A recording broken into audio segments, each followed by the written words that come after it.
Yan, kung marinig nyo, nagsisiyap-siyap pa siya. Ayan. Mabubuhay pa ito. So, almost 91% hatching rate itong ginawa nating DIY incubator. Yan, day 21 na nga pala. Nung itong isinalang natin dito sa DIY incubator, i-check natin kung ano nga ba yung resulta. Tara.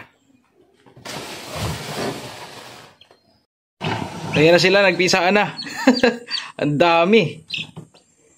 Bago po ang lahat, i-review muna natin yung mga factors na kailangan ng ating itlog na isasalang dito sa DIY incubator, kung ano-ano yung dapat kailanganin nila para makapagpapisa tayo at na-reach natin yung mataas na hatching rate ng ating mga itlog na isasalang. Ayan. May 4 na mahalagang bagay na kailangan i-stress kung gagawa tayo ng sarili nating incubator: temperature, humidity, turning time, at ventilation. Nang sa gayon mahit natin yung mataas na percentage ng hatching rate nila. Gusto ko sanang i-share sa inyo yung video ng ating pag-incubate simulang day 0 hanggang ma-reach sila yung day 18. Kaso ang problema, na-delete yung mga files sa cellphone ko, nagka-problema kasi full memory na. So sayang, na-share ko po sana sa inyo. Di bale, gagawa po tayo ulit ng panibago. So sa ngayon, hayaan nyo po muna at ipakita ko na lang sa inyo yung resulta nung ginawa nating DIY incubator. Ayan. So ito na yung mga napapisahan natin.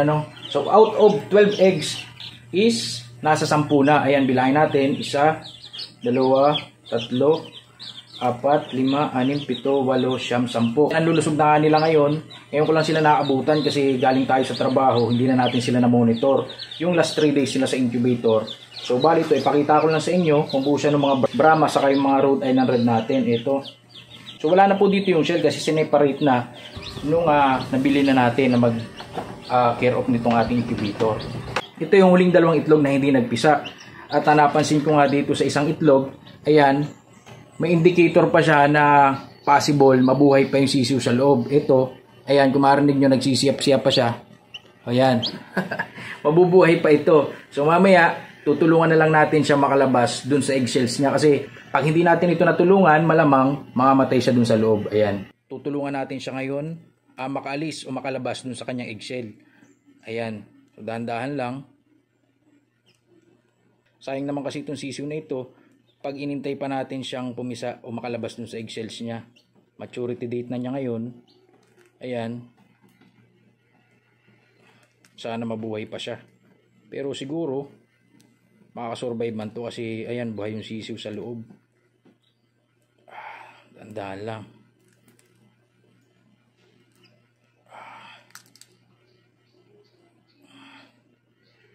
Kapit lang. Makakalabas ka rin sa iyong sinapupunan. Ayan. Wow. Kakatuwa naman pag ito'y nakasurvive itong sisiw na to. Saan na ba yung ulo? Hanapin natin. Ito. Ayan yung ulo. Dito na. Lumilat ka na, boss. Nandito ka na sa mundo ng... Nandito ka na sa outside world. Ayan. Uy, gising na. Ito na siya. Iyon.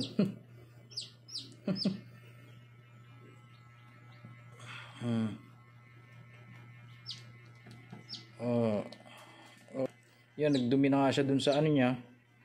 Dun sa kanyang pitan. Pero sana makasurvive ka pa. Uy, ang lakas pa. Ang lakas pa. Makasurvive pa to, mga kabackyards. Ayan. Para siyang baby pa, no?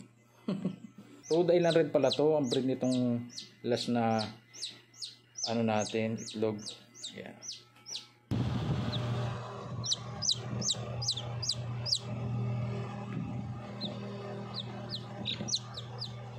Ayan, ito na yung kaninang binalatan natin na itlog, Sabi ko sa inyo, makaka-recover siya. Ayan, ito na siya ngayon. Ayan. Antay-antay lang natin na makarecover siya para mailabas na natin sila sabay-sabay dito sa ating incubator. Ayan. So out of 12 eggs, ito lang po yung nagsosolong hindi napisa dun sa ating dosing isinalang. Ayan. And not bad kasi 11 chicks naman yung na-patch natin dito sa ating DIY. Ayan. Papasalamat po pala ako dun sa mga nag-comment dun sa nakarang video natin regarding DIY incubator. Lalong-lalo na po dun sa mga nag-suggest sa comment sections para ma-improve yung ginawa nating DIY incubator. Nakita nyo nga po yung result, pinakita ko sa inyo kanina. So maraming salamat po sa inyong lahat at mabuhay po kayo.